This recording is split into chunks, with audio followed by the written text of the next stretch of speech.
Alright, it is I, Coach Goo, back with another fun-filled, action-packed, non-flipped Algebra 2 classroom video. Today we're doing notes number 5, which is going to be about synthetic, a little something I like to call synthetic division.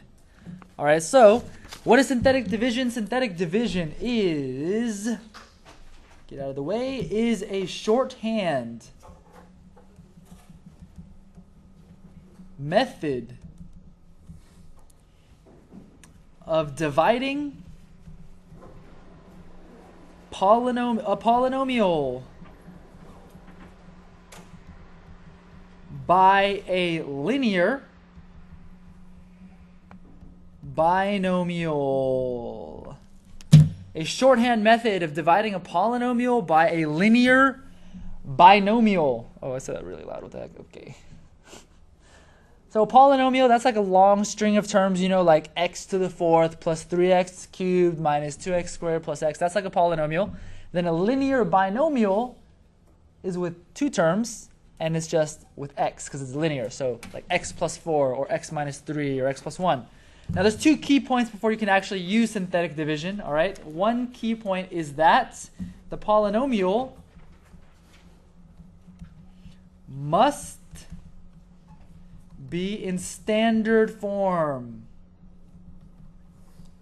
Do you guys remember what a standard form of polynomial means? Anybody remember? What is standard form for a polynomial?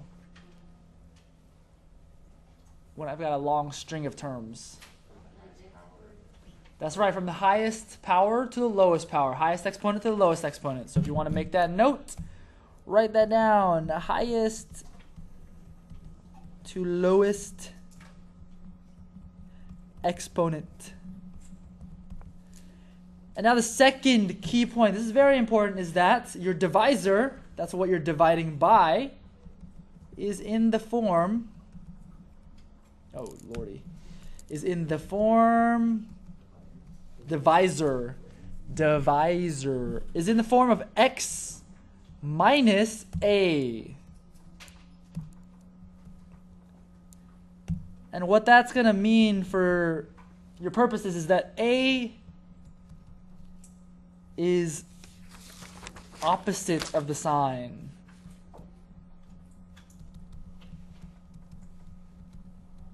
So if you see like x minus 2, then a would be plus 2. If you see x plus 2, a would be negative 2. A is opposite of the sign that you see because the form is of ax minus a. So let's take a look at an example of synthetic division. So this is going to be our base example, the one that we use to get our feet wet in this topic. So here are the steps. There's a setup, right? You got to set it up. The very first thing you want to do is identify a. So take a look at this. 2x squared plus 7x plus 9 divided by x plus 2. What's a? What's your a value going to be? It's just a number. Look at it. Look right here. X minus a. A is the opposite of the sign. A is opposite of the sign. So what is a? Negative 2. A is negative 2. That's right. It's a very simple way to think about it is look at what you're dividing by, and then whatever you see in there, flip the sign, and that is what a is. You see x plus 2, so a is negative 2. All right, so now you're going to put a over here in the corner like this.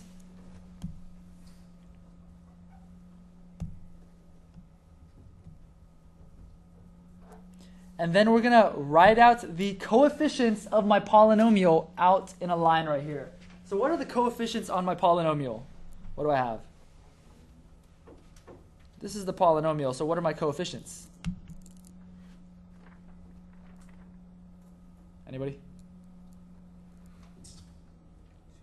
2, 7, and 9. There we go. So those are the coefficients right there. All right, and then we're going to draw a little horizontal bar under all this. Now this is the setup. This is the setup for synthetic division. And now we're actually ready to do the process. So it's a very repetitive but simple process. The very first step is you're going to bring down the first number. So there's 2, bring it straight down under the bar. There it is. And now with the number that's under the bar, You're going to multiply that by your a, or the number that's up in here in the corner. So 2 times negative 2 is, you're going to put that under the next number. Now we're going to add these two numbers. 7 plus negative 4. What's that? 3. And we repeat. So what do we do with this 3? 3 times negative 2, which is negative 6. And what do we do with these two numbers? Which is 3. And then that's the end. So our last number, we're going to put it also in a little corner right here, because the last number is our remainder. It is the remainder. Now remember, our original question is dividing a polynomial by a binomial, right? So this synthetic division is just a method, a tool that we use to find our answer. Our answer is not 2, 3, 3, though. That doesn't mean anything. Those help us find the answer. So what you're going to do is, what is the highest power in our original? X squared, right. Your answer is going to start 1 degree lower. So it's going to start with x. That's right. So it's going to be x. Now these numbers right here, they tell you the coefficients of your answer. So what goes in front of the x? 2. Bless you. All right, and then every term you go down 1 more degree. So from x, what's the next degree? Regular is the number. So what's going to be next then? Plus 3 right here, plus 3. And then lastly, the remainder is very important, because the remainder, you see it's a positive 3, so I'm going to put plus 3, but it's always going to be over what you divided by originally. X plus 2 up here. Yes, x plus 2. That's what a remainder is. That's even how it is when you're doing normal long division. And that's the answer. That's right. 2x plus 3 over x plus 2. This, if you multiply it back by x plus 2, will give you the original. Believe it or not. So let's do a couple more examples to see more patterns and also see some special cases. So here's the next example. X to the 4th minus 14x cubed plus 51x squared minus 54x minus 110 divided by x plus 2. So the first thing we want to do is find out what a is. What is our a value here? Negative 2. That's right. A equals negative 2. How'd you get that number? Right, opposite sign. So we're going to put that in the corner up here, negative 2. And then now we're going to line up our coefficients. So what are my coefficients this time? 1. What is it? Negative 14. 51. That's right. That's right. Okay, good. And I'm going to draw the bar. And now we're ready to go. So what's the very first step? Do you remember? Bring down the 1. Right. First step, you got to bring down the first term. Okay, so now we got 1. What do we do with the 1? Times negative 2, which is negative 2. So now we have negative 14 plus negative 2, which is negative 16. That's right. Now we take negative 16 and we, right? Well, we got negative 16. What do we do with the negative 16 first? Multiply by negative 2, which is 32. Now what do I do with the 51 and the 32? Add them, which is 83. What do I do with the 83? Multiply by negative 2, which is negative 166. That's right. So I have negative 54 plus, wow, I stuttered. Negative 54 plus negative 166, which is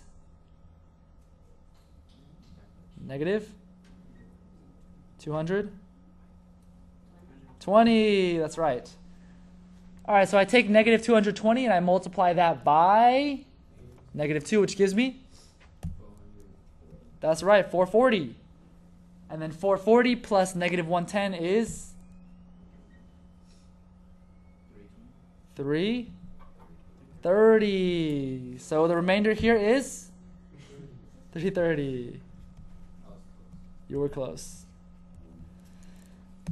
All right, so now let's try to write our answer. What's my answer going to be here? What do we start with? What power are we going to start with? X cubed. How did you know that?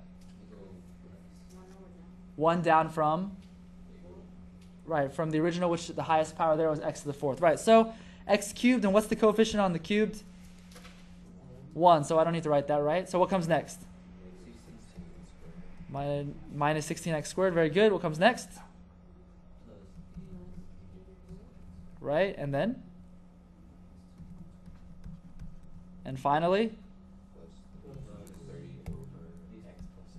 That's right. Plus 330 over x plus 2. And there is your complete answer. Very good. Boom. Nice-oo. All right. For the next example, we're going to see a special situation. What? How come you split like a 3x and split a 3x squared? We went x cubed, x squared, x, and then into a number. We lose 1 degree every single time. Okay, so example 2, we're going to see kind of a special situation. But first, let's identify A. What is A on example 2? 7. A equals 7. Because we take the negative 7, switch the sign. Switch sign. That's positive 7. Very good. So 7 is going to be in the corner over here. And now, what are my coefficients? What's the first one? 1. What's the second one? All right, stop right there. So you have to account for every single term when you're doing synthetic division, right? What comes after? Look how it went from x to the 4th and it skipped to x squared, right? What should come between x to the 4th and x squared? X cubed. Do you see that term here? No. So technically, if you don't see it there, the coefficient must have been a 0. So you have to include the 0 here, yes. There we go. So we got the 1, that's the x to the 4th. 0 is x cubed, and then what comes next? Negative 49, and then? And then? There we go. So if you're missing a term, missing a power, right? Then you have to put a 0. All right, so we're going to draw the bar, boom, and what's the first step here? Bring down the 1, and then what do I do with the 1? Times 7, which is?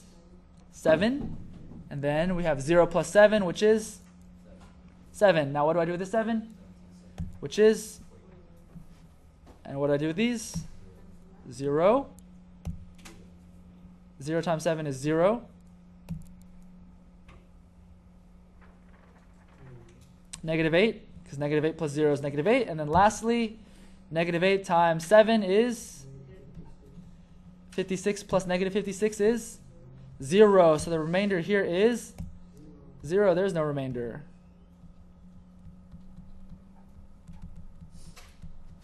All right, so let's try to write our answer now. What is my answer going to be? X cubed plus 7x squared.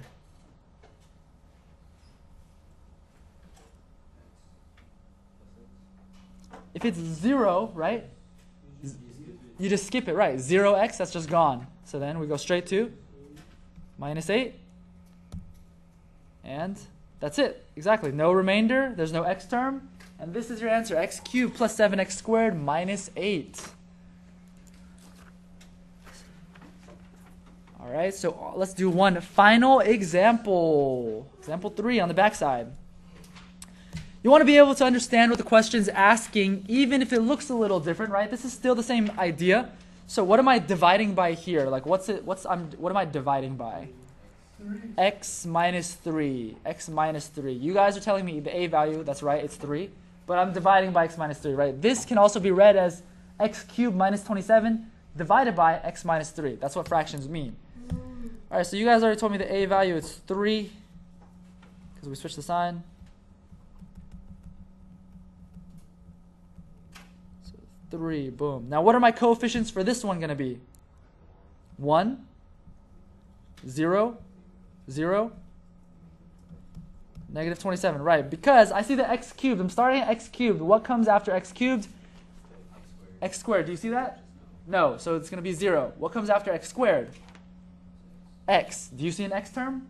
No, so 0 again. After x, it should just be the number. You see the number right there, though. Negative 27.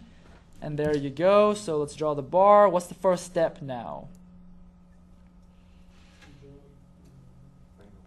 Bring the 1 down. So we got 1, which is then. What do I do first here? I'm going to add them down. So 3. And then? Right? Which is? And then? Right? 0. Very good. So your remainder is? Right, no remainder. Okay, so then let's write the final answer. Then what is my final answer going to be? X squared plus 9 with no remainder. So that is your final answer, x squared plus 3x plus 9. And that is going to end our notes on synthetic division. We're going to see some applications tomorrow, but we're going to stop right there. So until next time, see you in the next one. Peace!